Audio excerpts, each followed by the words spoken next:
Morning. Good morning sir, आज हम आपको बताएंगे cross sell, up sell and contribution के बारे में। जी सर। सबसे पहले हम ये आपसे जानना चाहेंगे कि क्रॉस सेल और ये अप सेल आपने नाम सुना होगा जी। ये नाम क्यों, इसको मतलब इसकी जानकारी क्यों रखना जरूरी है? किसी भी काम को करने से पहले हमें उसकी नीति जानना जरूरी है। जी सर। तो ये क्यों बना हुआ है cross sell, up sell? Just because of sell को हम कैसे हाईली बूस्ट कर सके। जी। ठीक है, जैसे अपनी बॉडी की एनर्जी हाई करने के लिए हम एक्स्ट्रा डाइट लेते हैं ना, तो उसी तरह से कुछ स्ट्रेटजी है जो हमको यूज करने से और सेल बूस्ट हो सकता है। जी सर। तो ये क्रॉस सेल, अप सेल है, तो उसके बारे में आज हम जानकारी लेंगे। सबसे पहले ये बताओ, क्रॉस सेल का जो है वर्ड है, इसका नाम से ही लग रहा है कि ये क्रॉस सेल। ठीक है, कस्टमर ने अगर हमारे पास जो भी कैटेगरीज है, कस्टमर ने हमें मांगने आया व्हाइट शर्ट मांग रहा है जो कि हमारे पास नहीं है, या जैसे कस्टमर ने मांगने आया हमारे पास लोअर मांगने आया और लोअर हमारे पास खत्म हो चुका है, तो उसकी जगह पर हम उसको दूसरी कैटेगरी क्या सेल कर रहे हैं, तो वो हो गया क्रॉस सेल। जैसे ट्राउजर मांगने आया जी। उसको हमने दे दिया शर्ट, शर्ट दे दिया, तो क्या हो गया? Cross sell. क्रॉस सेल हो गया, अपोजिट कैटेगरी। ठीक है, ये क्लियर हो गया जी। अप सेल का मतलब सीधे अप जहां वर्ड आता है, अप सेल का मतलब होता है कि कस्टमर को हमको हाईली वैल्यू का एमआरपी का प्रोडक्ट बेचना। जैसे आपको पता होना चाहिए, एक अच्छा जो गुड सेल्समैन होता है उसको ये पता होना चाहिए कि हमारे स्टोर में सबसे हाई वैल्यू की प्रोडक्ट क्या है और वो कहाँ पर है, उस चीज को उसको नक्की शो करना पड़ेगा। तो हाई एमआरपी प्रोडक्ट को सेल करना ही हुआ आपका अप सेल हो गया। समझ में आ गया यहाँ तक? सेकेंड चीज है कंट्रीब्यूशन। कंट्रीब्यूशन ये आपको रिप्रेजेंट करता है। कंट्रीब्यूशन मतलब क्या होता है, हिंदी में पता है, योगदान हो गया भाई, कि किसी चीज का कितना कंट्रीब्यूट कर रहा है सेल।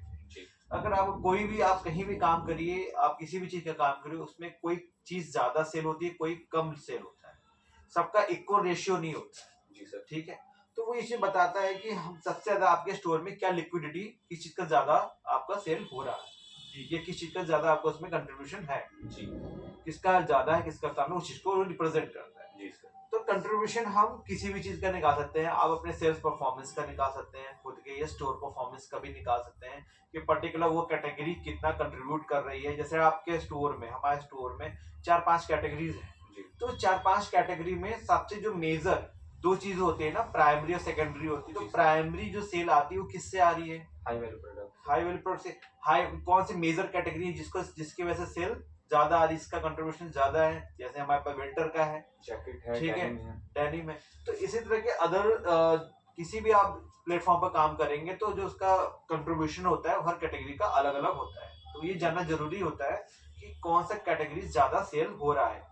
कि अगर हमें पता चल रहा है कोई कैटेगरी ज्यादा मूव हो रही है किसी लोकेशन पे, हमारे स्टोर पे, तो उसकी हम क्वांटिटी बढ़ा सकते हैं। जी सर। क्वांटिटी बढ़ाएंगे तो उसका सेल भी बढ़ेगा ऑब्वियसली। ठीक है, अगर कोई चीज आपने शॉप खोल रखा है और शॉप में आपके 2 प्रोडक्ट हैं, अब वो वहां पे जो डिमांड और सप्लाई का ही सारा गेम होता है। ठीक है, कस्टमर आपसे वो बार बार आ रहा है, एक ही प्रोडक्ट लेके जा रहा है, तो इसमें क्या है कि मार्केट में उस चीज की डिमांड ज्यादा है, तो है उसका सप्लाई ज्यादा करेंगे तो सेल बूस्ट होगा। तो इसीलिए कंट्रीब्यूशन की हमें जानकारी रखना जरूरी है। तो पहला जो हमारा जो क्वेश्चन था, व्हाई, हमें क्यों सीखना चाहिए, ये पता चल गया।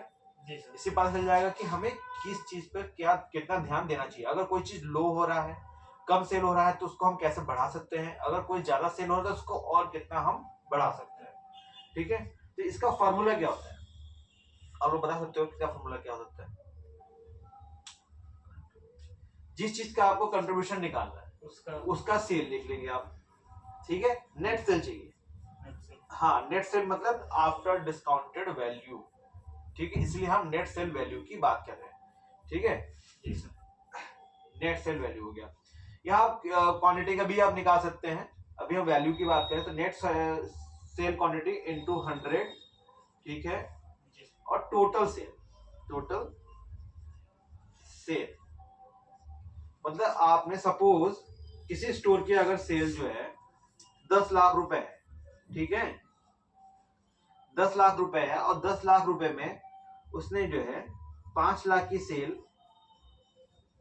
विंटर से किया है, मतलब जैकेट, स्वेटशर्ट, स्वेटर कैसे बेचा हुआ है, तो उसकी कंट्रीब्यूशन कितना आ रहा है? 50%। ये सुना कट गया, ये इधर कट गया, और ये इधर गया, मतलब ओवरऑल कितना है 50%। ये क्या बता रहा है कि हमारे उस स्टोर में 5 लाख का जो सेल है 50% वो विंटर से आ रहा है। मतलब इसकी इन्वेंट्री हम थोड़ी और ज्यादा बढ़ा सकते हैं तो और ज्यादा सेल बूस्ट हो सकता है। ये पता चल गया।